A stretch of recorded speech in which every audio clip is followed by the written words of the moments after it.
20 years after 9/11, a day when 3 hijacked passenger planes sailed calmly out of clear blue skies and deliberately crashed into the World Trade Center and the Pentagon, monumental symbols of U.S. power. A 4th plane went down in a field in Pennsylvania after passengers fought back. The attacks killed nearly 3,000 people. 161 were from Connecticut or had close ties to the state. I'm Diane Orson. This is Cutline.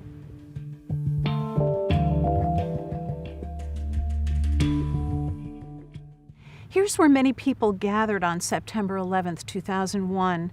From Sherwood Island State Park in Westport, you could see smoke from the Twin Towers rise above the New York City skyline. Now it's Connecticut's 9/11 Living Memorial, a place to come and remember those who died. 20 years on, let's talk about memorials, memory, and meaning. How has 9/11 shaped our understanding of who we are as Americans today? Coming up, I'll speak with an historian, a veteran of the War of Afghanistan, a Muslim leader, and young people about growing up after September 11th. To begin, a first responder. Mark Hartog is Deputy Director of Westport's Emergency Medical Service. Well, for me, it was a day that started just helping my wife get our 2 kids ready for preschool. I had worked the night before and didn't have the radio or TV on while we were getting everything together. And after we got the kids off to school, I realized I had left a book I was reading back at work, so I called there to ask somebody to, find the book and just hide it away from me. And the first thing that person said when they heard my voice and knowing my background said, "You must be glad you're not in New York City." Let's talk about that for a minute. So you were a first responder in New York City before moving to Connecticut? I was. I worked as a New York City paramedic, EMT initially and then a paramedic for 18 years, plus my 2 years as a volunteer in the city. So you had moved to Connecticut before 9/11? Yes, I was born and raised in New York City, and then after getting married about a year later, we moved up to Westport in 1990 and had kids, and I continued to work down in the city for another 10 years doing that horrible commute.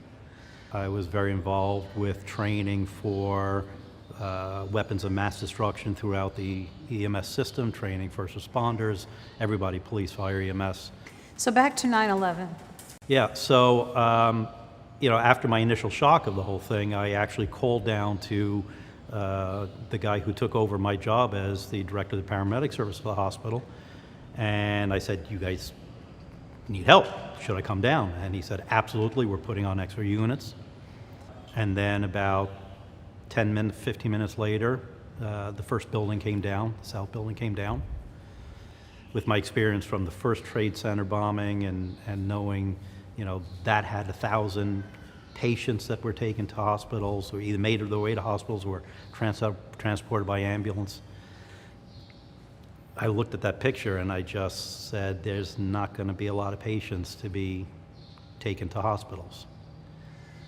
And right around that time, my boss here in Westport EMS called me and said, "We need you to come in." I wasn't on schedule, but we need you to come in. We're pulling in everybody because we're expecting to have patients coming up on the trains, and we're going to need extra units.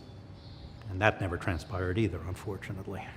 Did you come down here to Sherwood Island State Park? I did. Later in the day when we realized that we were not going to be getting patients, and we realized the magnitude of the tragedy, the magnitude of the disaster, really. I was told, "Okay, we're not going to need you. You go home, get some rest." And I remembered having been down here many times that on a nice clear day you could actually see the Manhattan skyline. So I took a drive down here and joined a lot of other people that were down here already, looking down there and just seeing the smoke rising, and it was dead silent. The only thing you heard was I mean, it was a large crowd there, but it was dead silent. The only thing you heard was the birds, like you just heard now. But other than an occasional sniffle from people who were crying, there was no conversation. I experienced that kind of somberness once before in my life when, with a school trip as a high school student, with our school chorus, we did a concert tour of Poland for 3 weeks. And one of the places that we stopped was Auschwitz. And, we had a couple busloads of kids, 40, 50 kids and teachers. And normally those bus rides between places were loud and noisy and laughing. And, for the hour and a half going back to the hotel, dead silence.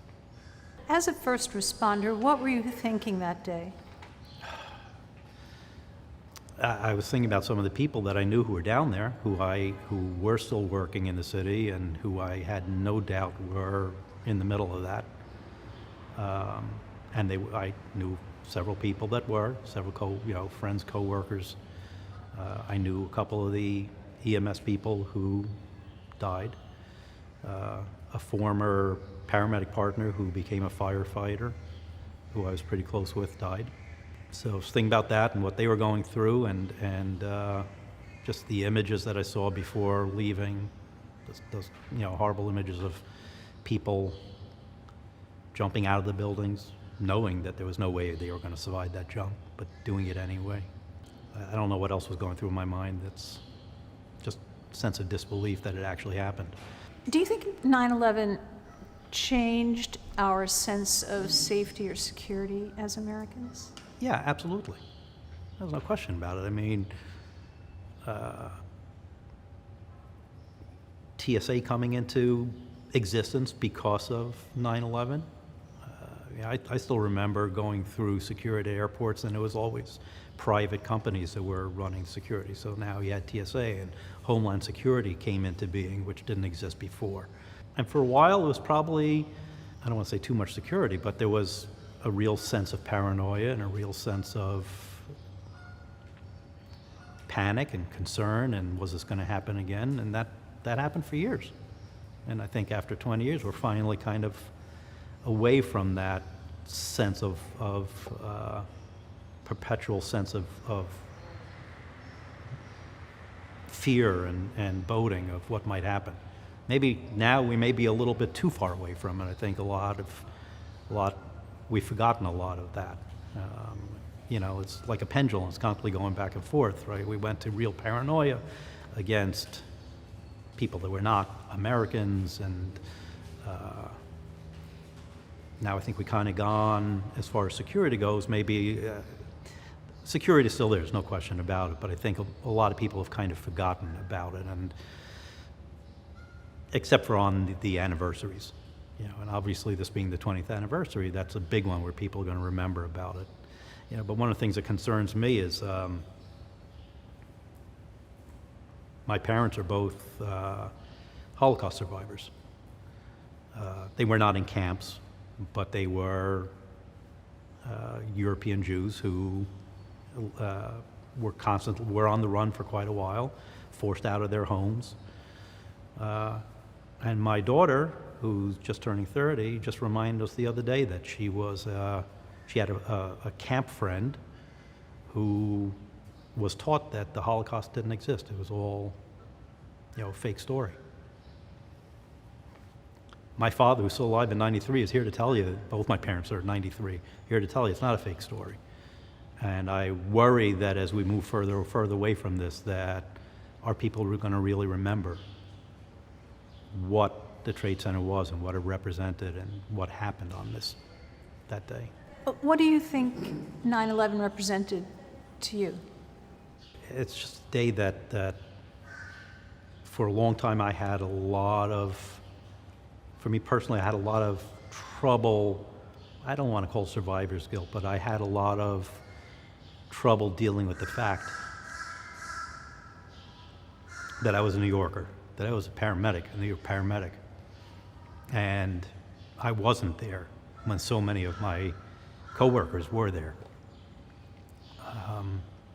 I know it's a silly thing to feel, but that's something that stuck with me for quite a long time. It was years before I could go back down there. I've been back to Manhattan so many times, but it wasn't until probably about, I want to say maybe 4 years ago, 3-4 years ago, that we finally went down there with my family, and we went to Ground Zero. We went to the museum. It was tough. It was tough seeing the names. I found the names of people that I knew who died. And that it actually helped having been down there and seeing that. What will you be doing on the 20th anniversary this year? I will be working.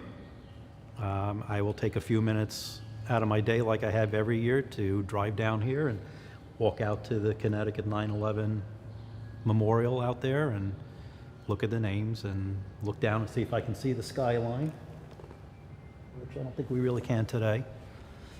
And, think about the people that I knew who are no longer with us, and think about the people I know who were down there who did everything they could for others, and at some point go home and kiss my wife and remember that we have it pretty good up here right now. Mark Hartog, thanks for coming in. You're welcome. Thank you for having me. My name is Hillary O'Neill. I am 19 years old. I go to Villanova University. I'm going into my 3rd year, and I was born on September 11th, 2001.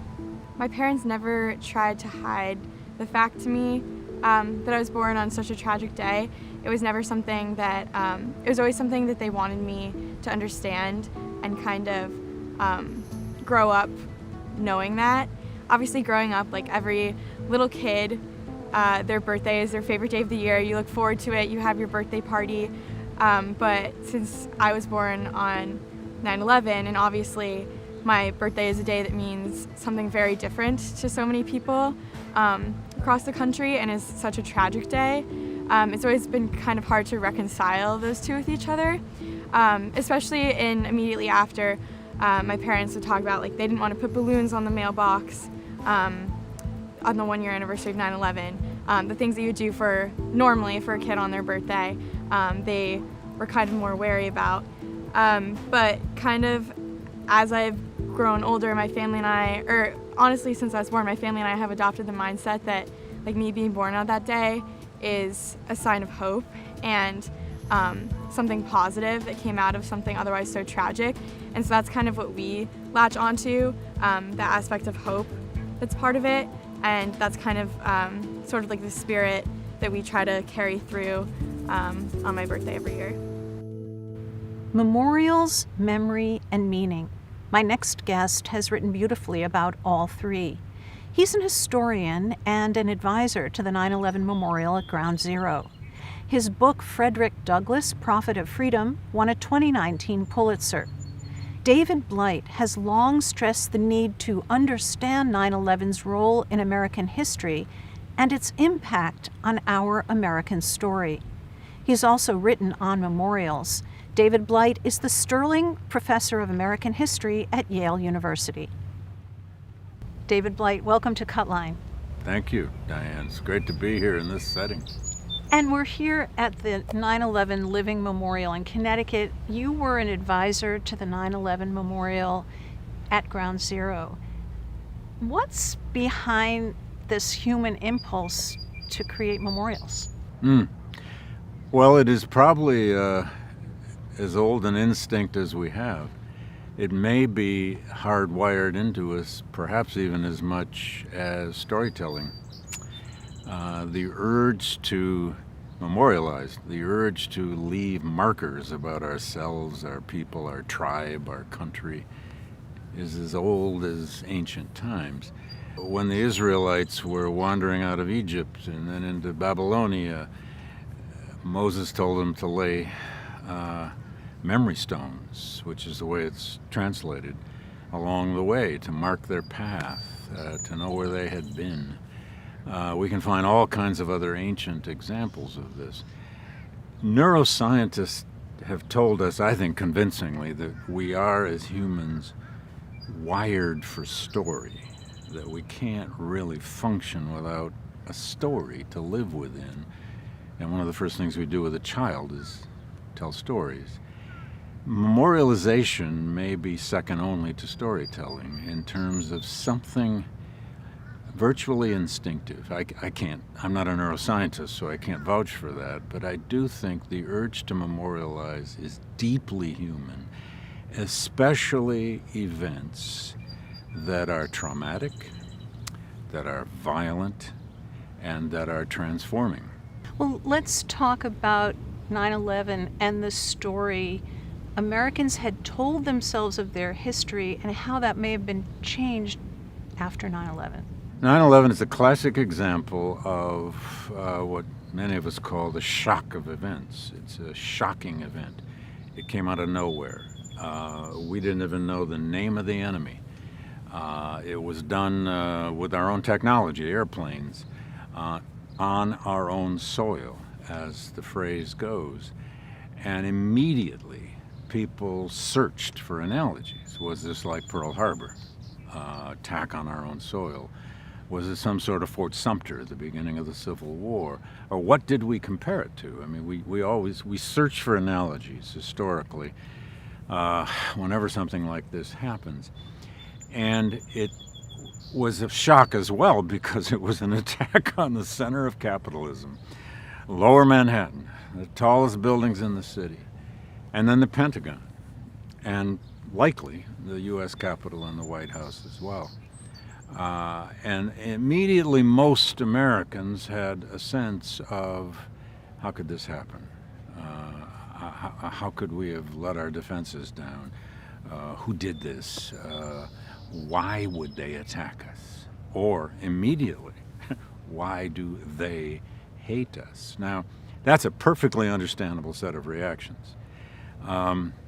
With a little time and a little analysis, of course, context and recent history and longer-term history shows us that, which we do not think about in the immediate moment, of course, but a little bit of context and a little bit of history shows us that attacks like this on civilians is nothing new. Throughout history, the slaughter of civilians, unfortunately, tragically, horribly, has been part of warfare. It has been part of what societies will do to each other, especially when they have rendered the people they're doing it to a mortal enemy. When an enemy is deemed utterly existential, then we humans will do anything to obliterate them.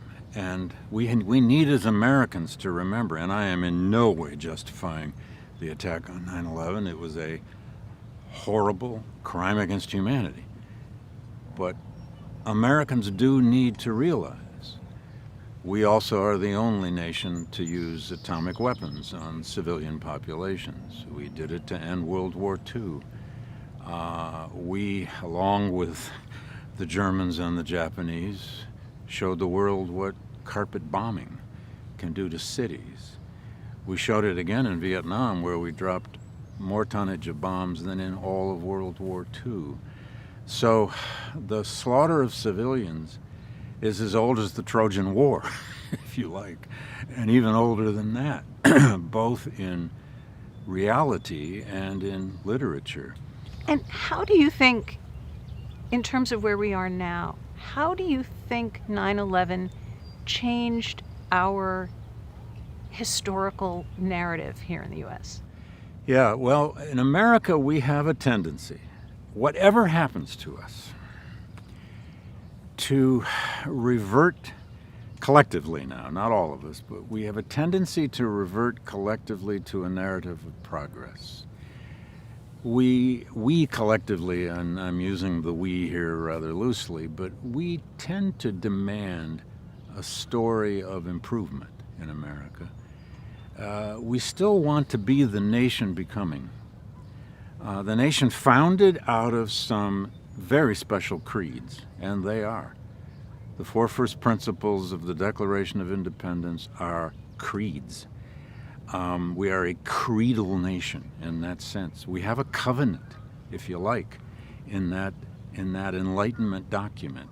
Now, we have violated it, and we were violating it at the time by slavery. We fought an all-out and horrific civil war to try to settle that problem of slavery. We didn't fully settle it. We have a history full of as much tragedy, exploitation, destruction, and self-destruction as most other countries. But in America, this land that seemed in its beginnings to be boundless, our boundless West, our boundless territory to expand to, we were always somehow a people who could begin again. And now we're in a moment in the U.S. where we're rethinking our national story. We're rethinking how we teach history. We're rethinking how we incorporate some of these examples you've just given, periods in American history that were genuinely awful and genuinely tragic. Right. Can you talk about that? Well, sure. I mean, I've been teaching, I hate to admit it, 40-some years and more. I started as a high school teacher in the 1970s. A whole bunch of us were sort of young Turks out of the 60s, and we were inventing something called Black history in public high school classrooms. I mean, it's in some ways the greatest experience I ever had. I didn't know what I was doing, but it may be the most important teaching I ever did.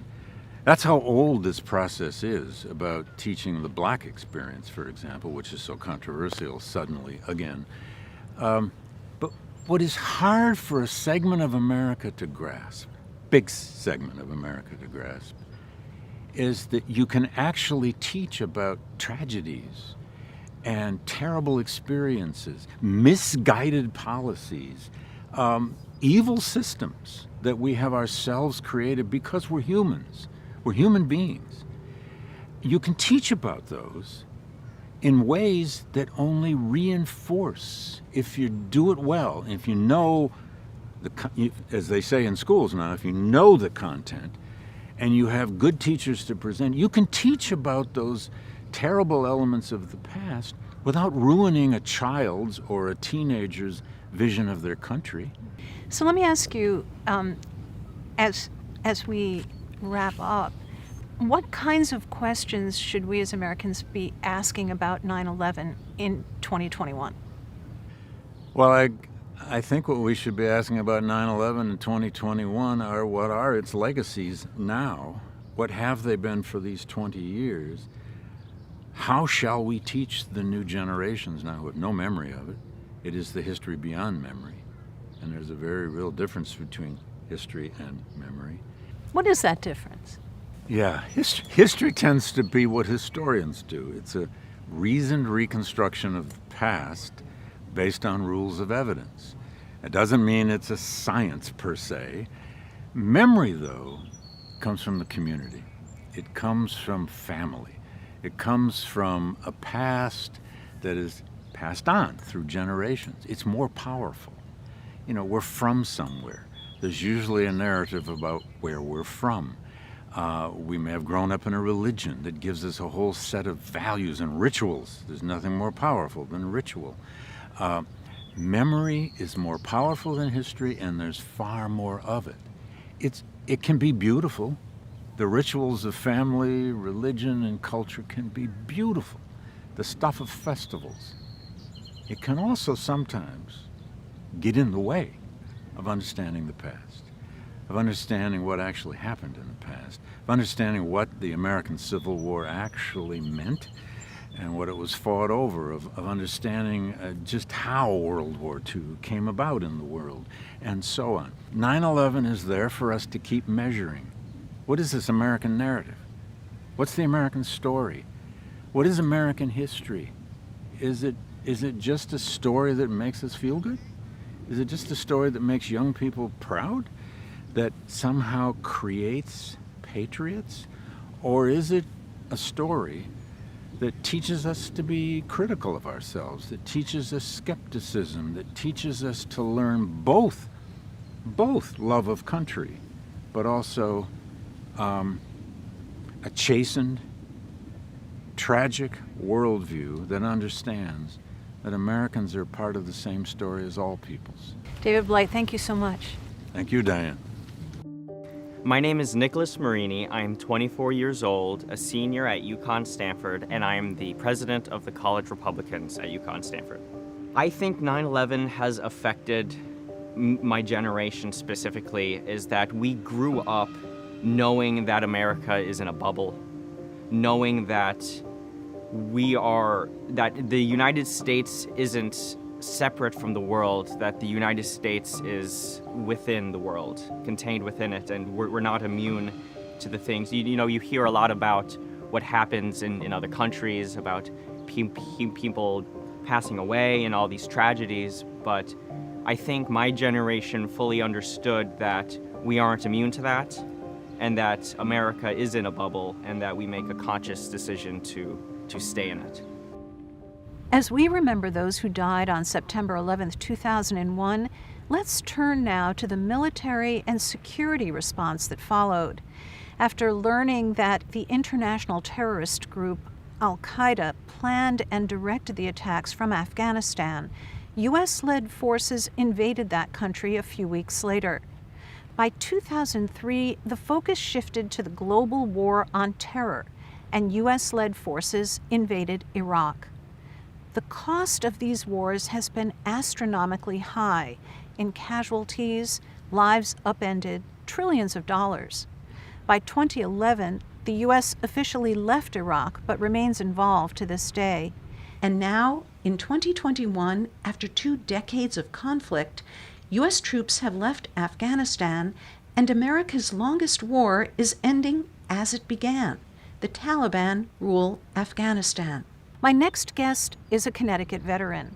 Alyssa Kelleher spent just over 2 years deployed in Afghanistan.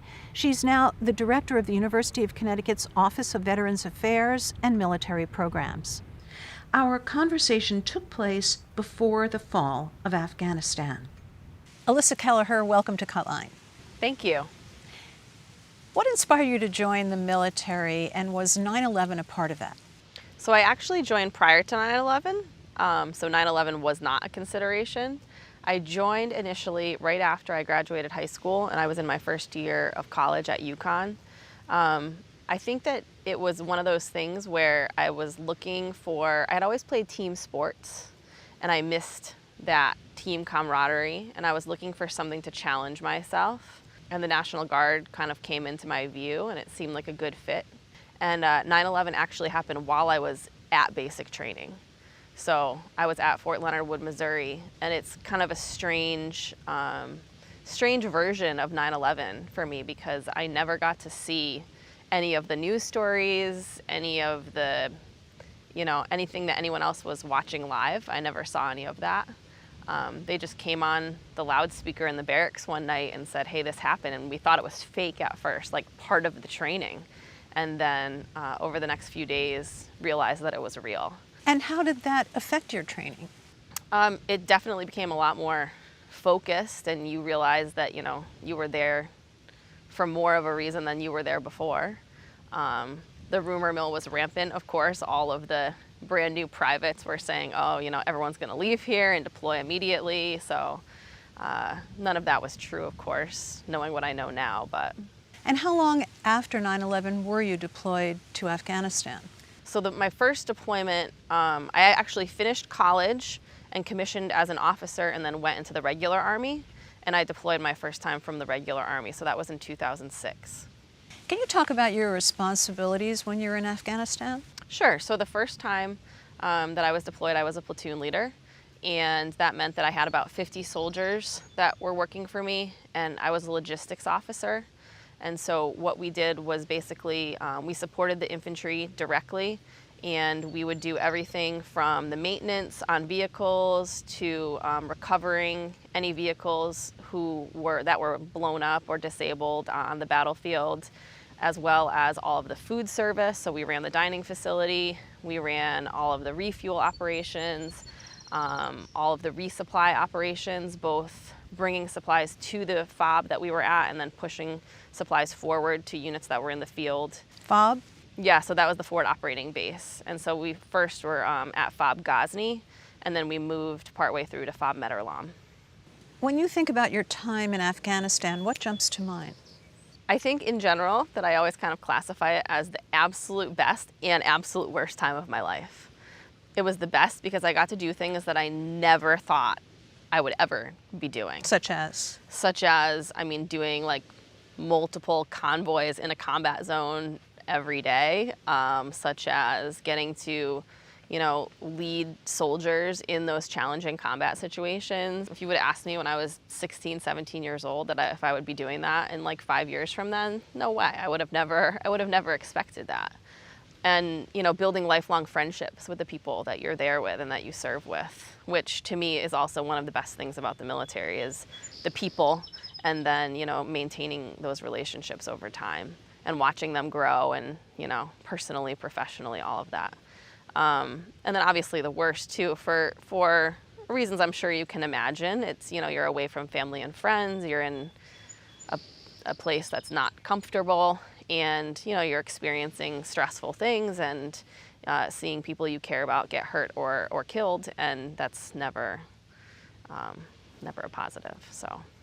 Could you talk for a minute about the experience of being a female leader in the military, and also a female leader in Afghanistan? Sure. So in the military overall, I mean, this is, I think, consistent throughout anyone that I've spoken to about this, is that I've been really blessed to have a positive, very positive experience in the military. I know that's not the case for everybody, but for me, it has been 100% a positive experience. And something I really appreciate about the military is that I think that it's all about your competence and you showing that you want to be a part of the team, and you caring about your soldiers and other people, and that all of the kind of demographic things don't really matter as much as long as you have that competence and your dedication to your team.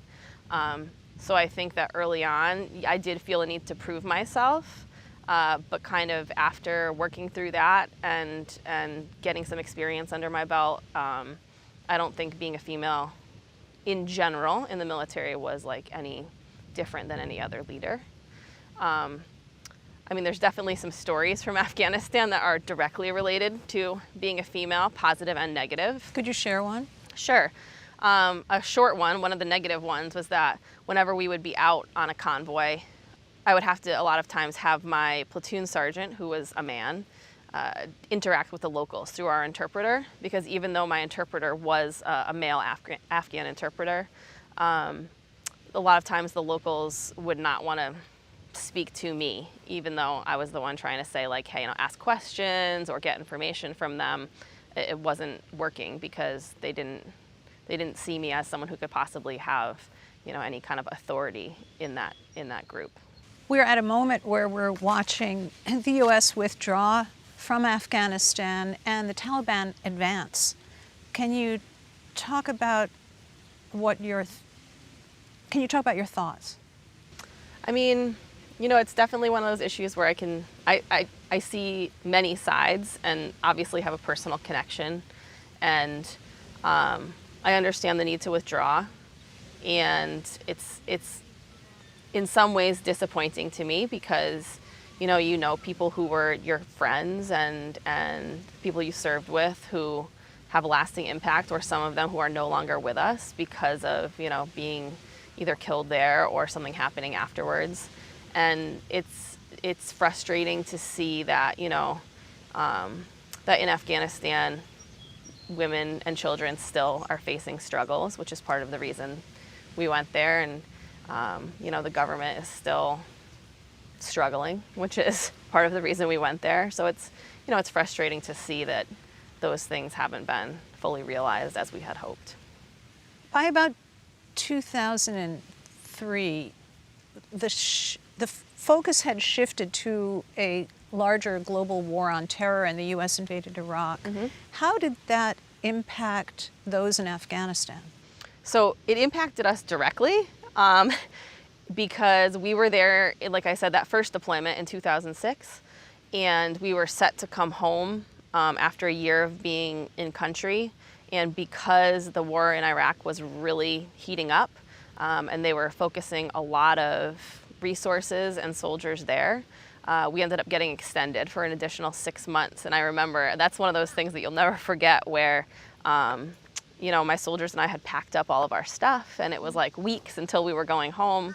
And the commander I was working for called me in and told me that we had been extended. And at first I didn't believe him. I thought he was trying to, you know, pull a fast one on me, and it was true. And I remember going back and telling my platoon sergeant, Sergeant Byford, and we kind of said, all right, we got to tell the platoon, and had to go in and tell everybody. And the reactions, you know, I'll always remember, because some of them took it well. Some of them, I mean, you know, grown men started crying because they thought they were going to go home to see their family after being gone for a year. So the focus on Iraq definitely affected us directly. And I remember too that it was a very kind of economy of force, austere environment in terms of the number of troops that we had in Afghanistan at the time versus what was going on in Iraq. Like, we had a task force that we worked with of maybe 150 soldiers, and we were responsible for an area the size of Wisconsin, which was a lot, because there just, at that point in 2006, there weren't as many troops in Afghanistan in terms of density for the area. You were deployed a second time. Yes. Can you talk about what led you to go back a second time? So I came out of the regular Army and into the National Guard, the Connecticut National Guard, which I still serve with today. And I was a company commander. And so the battalion that I was a company commander within was deploying to Afghanistan. So of course, I mean, I'm going to go with them. So it was a very similar mission for me, but just on a larger scale. So instead of 50 soldiers, it was like 125 soldiers across 5 different bases, providing the same kinds of logistics support. And yeah, I mean, yeah, it was my job to go back. So of course I went back. So you entered the military before 9/11. Now you work at UConn with a lot of young people. What do you see as the reasons people are enlisting now in the military? Can you talk about what's inspiring people now to join? I think there's a wide range of reasons people are still joining. I think a lot of them still are patriotic, probably not related directly to 9/11, because as you mentioned, a lot of them have been born, you know, either just prior to or since 9/11 at this point, but it's still a sense of wanting to serve their country. Of course, some people are, you know, there's excellent benefits as well, so some people are joining for that reason. Some people join during the challenging job market, so I think there's a wide range of reasons why people are still joining the military. So as we approach the 20th anniversary of 9/11, how do you think that experience has affected those in the military and the way they understand what they do, if it's affected them, and how it has affected how we see ourselves as Americans?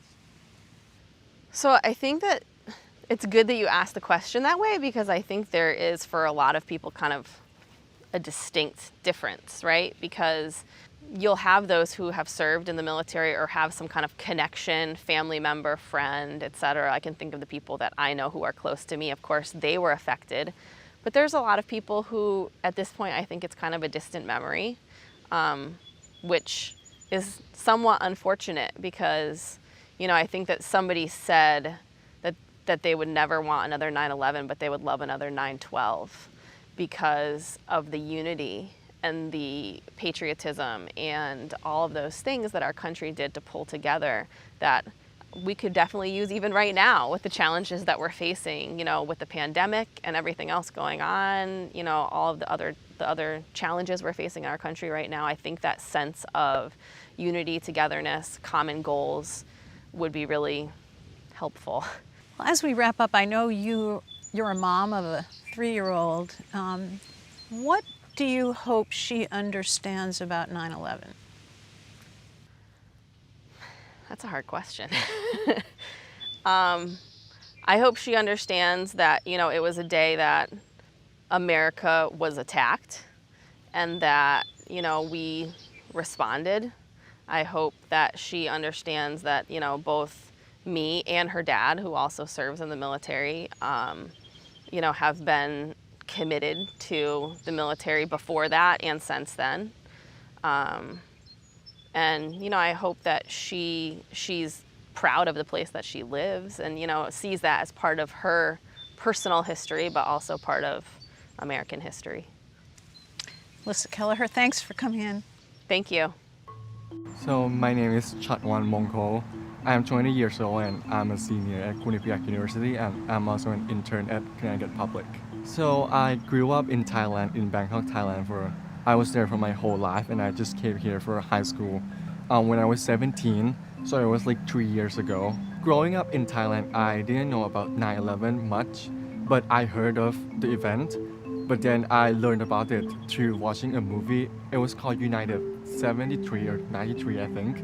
Every time I see movies that took place in like 2001 or after that, they always mention 9/11, and I see that people in the movie, even in the movies, like were affected by the event. So I'm studying journalism, so I want to be like an international reporter. So I want to be in different countries, not just the US, but like I like to travel around. I know that there are many events in the world that happen that I didn't know of, but it's important for people in those countries, and it's important for me to learn to be a world citizen. My name is Alyssa Mazzaros. I am 22 years old and I am a student at Quinnipiac University studying to get my MBA. I think the US lost its innocence after the event occurred. I think, going into airports, the security has really amped up. You've seen, guards, armed guards even now, and we'll never know the ease of accessibility of just walking into an airport, And I also think while that security was amped up, our personal insecurities grew even substantially. And, with that being said, we mistrust now so much easier than before, and are more skeptical of people than before as well. The 9/11 attacks were carried out by Al-Qaeda, a terrorist organization violently opposed to the U.S. because America was not governed along the group's extremist interpretation of Islam. In the aftermath of September 11th, with a nation reeling and widespread ignorance here of Islam, fear of Muslims spread fast. In that climate of distrust and bigotry, my next guest, a Connecticut doctor and American citizen, stood up and reached out to support his community, working with interfaith leaders, politicians, and police departments to help them understand what it means to be a Muslim. Dr. Reza Mansour is a cardiologist at Hartford Hospital. He's also president of the Muslim Coalition of Connecticut and the Islamic Association of Greater Hartford. Dr. Reza Mansour, welcome to Cutline. Thank you, Dan. Thank you for inviting me. What are your memories of September 11th, 2001? Yeah, it's a day that nobody forgets, right? It's when I was actually rounding at Hartford Hospital, and I was with a sick patient who was probably, what turned out was he was dying, and we were struggling to resuscitate him, and at the same time, the images of 9/11 were on the television, and I was we were torn because we are aggressively attending to this person, but at the same time, the whole nation is suffering this tragedy and this terrorist attack that we were praying that wasn't involving Muslims, because it was so antithetical to Islam to have something like this happen. Can you talk about your response when you discovered it in fact involved violent extremism? Yeah, so we've always spoken about Islam. I've done public speaking at the Hartford Seminary and at other institutions before, and we always knew that the extremists in all our faith communities were the problem. Immediately after 9/11, nobody knew that it was Muslims, right? The initial reaction was that the media was playing this out 24/7, like every day. And so we were hoping and praying that this wasn't Muslims who had done it, and I'm sure every faith community was hoping that it wasn't their faith community. But there were all these, terrorism specialists that came on, and they had been wrong in the past. They called the Oklahoma City bombing having the trademarks of Middle Eastern terror. They were wrong in the past, but they were brought on immediately as terrorism specialists to talk about 9/11. And of course, they pointed the finger at Muslims. And it was draining for us and shocking to find out that they were in fact Muslims, because Islam doesn't give you the right to take any innocent life. And many of us I had just finished my training, cardiology training in 1999, and kind of just setting my roots in America as an immigrant from Sri Lanka. And having witnessed, some of this kind of nationalist fervor in Sri Lanka associated with Buddhism, and hoping that some of the stuff that you were hearing on the television, like let's bomb Mecca and let's kill all Muslims, you heard this on national television, and it was scary for us. Can we talk a little bit more about the impact of a lack of understanding and frankly ignorance about Islam and its impact? Yeah, I think this was a really important issue. To begin with, the demographics of Muslims in America are about 1/3 African American and 2/3 immigrant. And so we were first and second generation Muslims that had just come to America. I am a first generation Muslim. I had come to America in 1990. So this is 10 years after coming to America and doing my cardiology, first medicine training and then cardiology training. So we had to really explain our faith. And there weren't many specialists on Islam. And I was doing this even before 9/11, but to a much lesser extent. And we realized that we had to quickly become scholars of Islam to be able to represent ourselves, because we certainly didn't want these terrorist specialists to be talking about us as though, we were the problem. And we had to change that narrative, which is why, I got involved in teaching in the mosques. I got involved in leadership as well as in interfaith dialogue. How do you teach about violent extremism within Islam to young people? Yeah, it's a very good question. And I think one of the narratives that comes out of watching TV is that you have this false dichotomy of either you're a good American or a good Muslim. And that was the first thing that we had to change. So after talking to them about the basics of Islam, I would talk about concepts like jihad and debate with them what it means to be struggling for justice as opposed to what the terrorists are doing and not understanding the faith, because your principles have to be founded on the Quran, which are the guidelines of how we practice our faith. So you had to differentiate between what Islam allowed and what the terrorists were doing. So jihad is a concept that's very important, but what the terrorists were doing was completely bastardizing what the term meant. So they were using the term jihad, but they were doing something completely opposite to what jihad was. And we had this debate and we had this discussion because the students that I teach are high school students, so they very, very much want to understand these concepts. And we had debates between, we divided the class into two, for example, and we would have a debate between Islamic values and cultural values, because there's a difference between that. Islam insists that you educate everybody. Well, if you look at Afghanistan, the women aren't allowed to be educated for cultural reasons. And so we wanted to clarify that difference. Islam, one of the principles of Sharia, which are the guidelines of how Muslims follow the faith, one of the central principles out of 6 is education for all. And that's a central principle of Sharia. So how can you not educate half your population and say this is an Islamic value? It's not. It's a cultural tradition that they had wherever they were practicing cultural traditions as opposed to the Islamic values. But I have to ask you one more question. We're speaking at a moment where the U.S. has just pulled out of Afghanistan, and we're hearing from the Taliban, at least what we're reading is that they talk about a kind of Islamic system that must be instituted. We hear about Islamic extremism beginning to proliferate across Africa.